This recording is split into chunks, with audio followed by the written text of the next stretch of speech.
नमस्ते। Washington DC union station में आपका स्वागत है। आज हम उत्तर की ओर बोस्टन जा रहे हैं, लेकिन हम दिन में नहीं जा रहे हैं। नहीं, आज हम रात में जा रहे हैं। ट्रेन 66 नाइट आउल से यात्रा कर रहे हैं।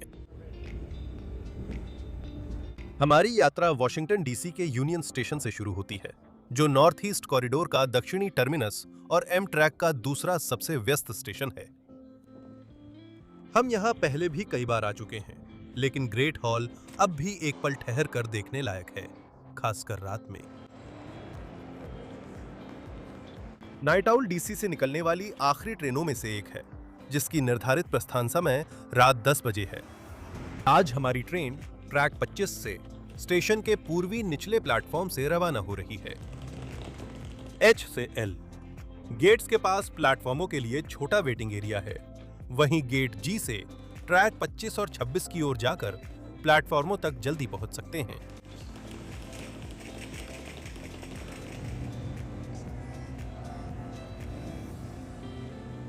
हम डीसी में ट्रेन 66 में शामिल हो रहे हैं, जिसकी यात्रा 5 घंटे से थोड़ा ज्यादा पहले रुआनो के वर्जीनिया से शुरू हुई थी। असल में ट्रेन 66 सबसे लंबी नॉर्थ ईस्ट रीजनल है। दूरी के हिसाब से 683 मील और यात्रा समय के हिसाब से 17 घंटे 42 मिनट में। हम यहां से बोस्टन तक केवल 457 मील और 12 घंटे 2 मिनट की यात्रा के लिए ही ट्रेन में रहेंगे।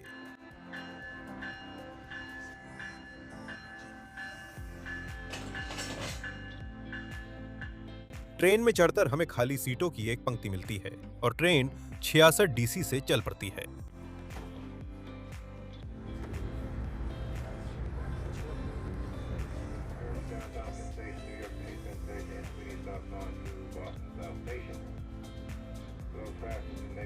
हम राजधानी से उत्तर की ओर बाल्टीमोर जाएंगे, फिर उत्तर पूर्व की ओर विल्मिंगटन और फिलाडेल्फिया की तरफ मुड़ेंगे। फिलाडेल्फिया पहुंचकर हम इस स्टेशन पर 3 घंटे 30 मिनट रुकेंगे। हमारी ट्रेन सुबह 3 बजे दिन की पहली उत्तर की ओर जाने वाली सेवा के रूप में रवाना होगी। ट्रेन 66 कॉरिडोर में तेज दौड़ती है। सुबह 5 बजे न्यूयॉर्क पहुंचती है और न्यूयॉर्क में लंबा ठहराव होता है। जैसे ही हम नॉर्थ ईस्ट कॉरिडोर के दूसरे हिस्से की ओर बढ़ते हैं, सूर्योदय हमारा स्वागत करता है। कनेक्टिकट से गुजरते हुए हमारी खिड़की के बाहर एक खूबसूरत सुबह बन रही है। न्यूयॉर्क से निकलने वाली पहली ट्रेन के रूप में ट्रेन 66 न्यूयॉर्क के उत्तर में सभी स्टॉप्स पर रुकती है, जिससे हमारी पहले से ही लंबी यात्रा में काफी समय और जुड़ जाता है। बार बार रुकने और लंबी दूरी के कारण यह यात्रा थका देने वाली हो जाती है, लेकिन रोड आइलैंड और मैसाचुसेट्स से गुजरने के बाद night owl north east corridor के अंत और हमारी यात्रा के समापन पर बोस्टन साउथ स्टेशन पहुंचती है। हम आज अपनी यात्रा में कुल 457 मील की दूरी तय करेंगे, जिसमें यात्रा का समय 12 घंटे और 2 मिनट होगा। जैसे ही हम डीसी से बाहर निकलते हैं, आइए देखें कि हम रात कहां बिताने वाले हैं। ये एमट्रैक की एमफ्लीट 1 इंटरसिटी कोचों में से एक है। 2x2 व्यवस्था में हर सीट को 6 से 8 इंच लेग रूम और अगली सीट के नीचे अतिरिक्त जगह मिलती है। सीट के पीछे एक पॉकेट और ट्रे टेबल बनी हुई है, जिसमें से ट्रे टेबल इतनी बड़ी है कि आप चलते फिरते काम करने के लिए मीडियम साइज के लैपटॉप रख सकते हैं। हर पंक्ति की सीटों के ऊपर पढ़ने की लाइट्स लगी हैं और दीवारों के साथ साथ पावर आउटलेट्स भी दिए गए हैं। सीट को एडजस्ट करने के लिए हर आर्मरेस्ट के किनारे लगे बटन का इस्तेमाल किया जाता है, जिससे सीट की बैकरेस्ट को 15 से 20 डिग्री तक पीछे झुकाया जा सकता है। विनाइल सीट कवर और कुशनिंग वाली सीटें दिन में यात्रा के लिए उपयुक्त हैं, लेकिन रात की यात्रा में कम आरामदायक हैं। आराम से सोने और पैर फैलाने की जगह कम मिलती है। सौभाग्य से इतनी रात को यात्रियों की संख्या कम है, इसलिए पूरी कतार हमारे पास है। बिल्कुल, अगर आपको थोड़ी और जगह चाहिए तो हमेशा बिजनेस क्लास का विकल्प है। ट्रेन 66 एक संयोजन बिजनेस कैफे कार के साथ चलती है, जिसका मतलब है कि सीटें काफी कम होती हैं। जब मैंने अपना टिकट खरीदा, तब तक बिजनेस क्लास पूरी तरह बुक हो चुकी थी। तो अगर आप बिजनेस क्लास में यात्रा करना चाहते हैं, तो अपने टिकट समय से पहले ही खरीद लें। अगर आप बिजनेस क्लास की सीट ले पाने में सफल हो जाते हैं, तो आपकी यात्रा काफी ज्यादा आरामदायक होने वाली है।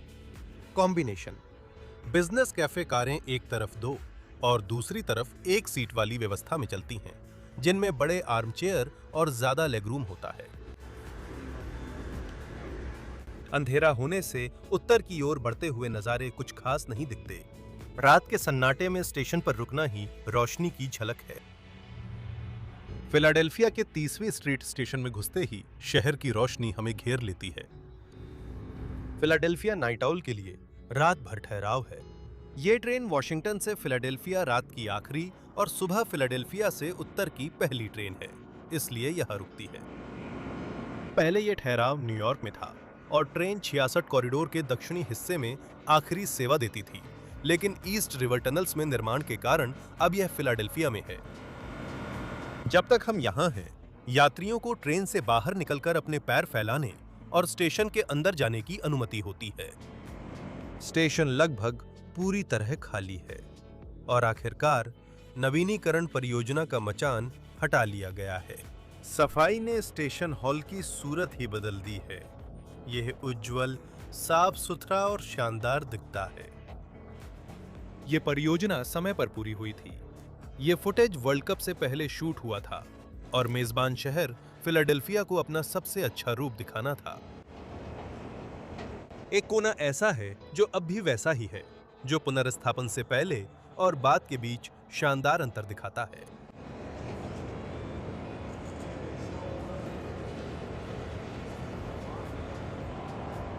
यह ऊपर ज्यादा कुछ करने को नहीं है, क्योंकि रात के इस समय ज्यादातर दुकानें बंद हैं। तो अब सीढ़ियों से वापस नीचे अपनी ट्रेन की ओर चलते हैं। फिर से अपनी जगह पर आराम से बैठकर अब थोड़ी नींद लेने का समय है।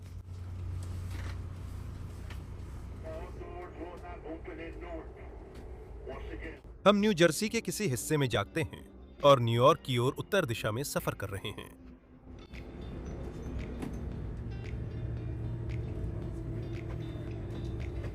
न्यूयॉर्क से हमारी रफ्तार धीमी है, जबकि दक्षिण की ओर जाने वाली एनजेटी ट्रेनें पोर्टल लॉर्थ ब्रिज पर तेजी से निकल रही हैं।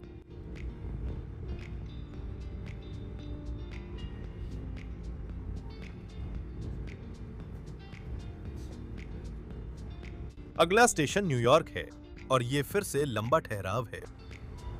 इस बार ये सिर्फ 30 मिनट का है, पर मोयनिहान ट्रेन हॉल तक जाने के लिए काफी है।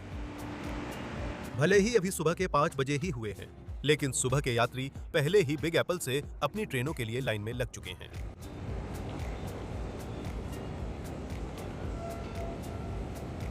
एसेला 2190 दिन की पहली ट्रेनों में से है। बोस्टन जा रही है और आज ये बची कुछ पुरानी एसेला हाई स्पीड ट्रेनों में से एक द्वारा चलाई जा रही है।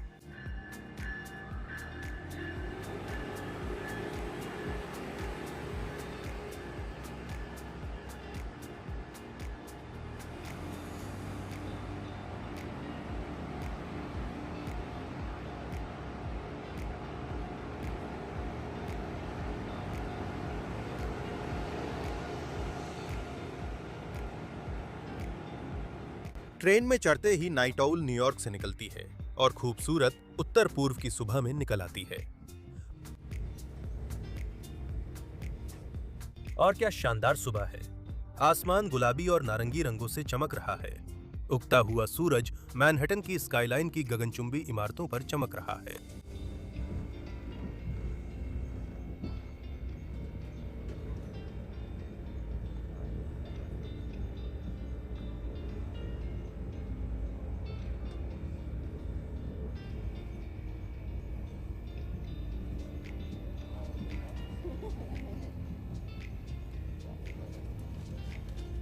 रवाना होने के लगभग 20 मिनट बाद कैफे अटेंडेंट घोषणा करता है कि कैफे खुल गया है और अब वहां खाने पीने की चीजें मिल रही हैं, जिसका मतलब है कि नाश्ते का समय हो गया है। नाश्ते के विकल्प सीमित हैं। विकल्पों में से मैंने ब्रेकफास्ट सैंडविच चुना, जिसकी कीमत मुझे $8 पड़ी। सैंडविच काफी बड़ा है और बिल्कुल गर्मा गर्म है। ये ब्रेकफास्ट सैंडविच सामान्य है। ब्रेड स्पंजी है, सॉसेज स्वादिष्ट हैं और चीज फैल रही है, लेकिन ये पेट भर देता है। मेरे लिए इतना काफी है। कैफे नाश्ते के लिए विकल्प है, पर मैं सुझाव दूंगा कि न्यूयॉर्क छोड़ने से पहले मोयनिहान ट्रेन हॉल के पास किसी कॉफी स्टैंड से कुछ ले लें। हम कनेटिकट पहुंचते हैं और स्टैमफोर्ड में रुकते हैं, जहां दूसरी ओर वर्चुअल रेल फैन के रेल कैमरों में से एक हमें कैद कर लेता है।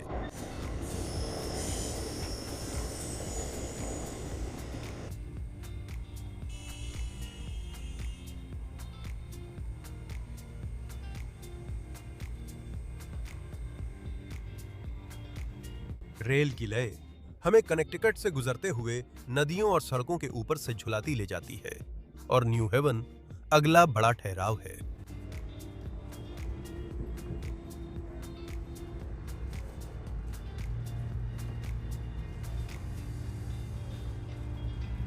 कनेक्टिकट भले ही नॉर्थ ईस्ट कॉरिडोर का सबसे धीमा हिस्सा हो, लेकिन यहाँ की कई जलधारियां बेहतरीन नजारे देती हैं।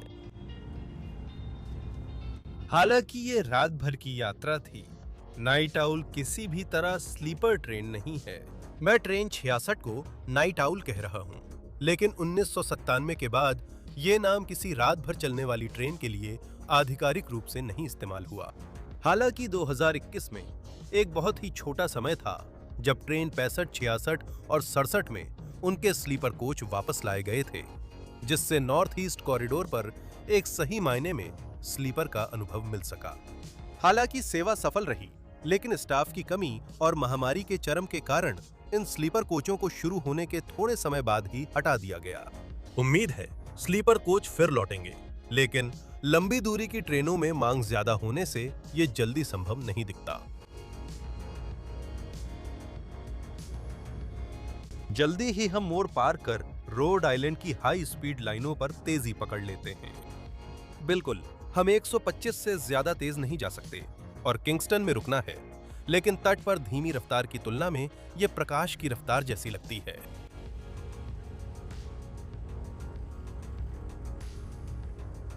बोस्टन की ऑरेंज लाइन जल्द ही हमारी खिड़की के बाहर दिखाई देती है, जो इस बात का पहला संकेत है कि हम अपनी यात्रा के अंत के करीब पहुंच रहे हैं। जैसे ही हम बैक बे के नीचे सुरंगों से बाहर निकलते हैं, बोस्टन का स्काईलाइन हमें चारों तरफ से घेर लेता है। हमारी ट्रेन लाइन के अंत में बोस्टन साउथ स्टेशन की ओर बढ़ती है और अंत के साथ एक सवाल आता है, क्या यह इसके लायक था? डीसी से बोस्टन के लिए हमारे टिकट के लिए मैंने $114 चुकाए। ये बहुत ज्यादा है, जबकि डीसी से बोस्टन के नाइट आउल किराए आमतौर पर $30 में मिलते हैं। अब उन $114 में मुझे 457 मील की यात्रा, एक कोच सीट और एक भयानक रात की नींद मिली। हाँ, बोस्टन में होटल का खर्च बचा लिया, लेकिन अगली सुबह बुरी तरह थक जाना इसके लायक नहीं था। मैं बैठकर अच्छी नींद नहीं ले सकता। अगर आप ले सकते हैं तो ये आपके लिए बेहतर है। मेरी राय में मैं फिर से नाइट आउल नहीं लूंगा। खैर, कम से कम तब तक नहीं जब तक स्लीपर कोच फिर से बहाल नहीं हो जाते।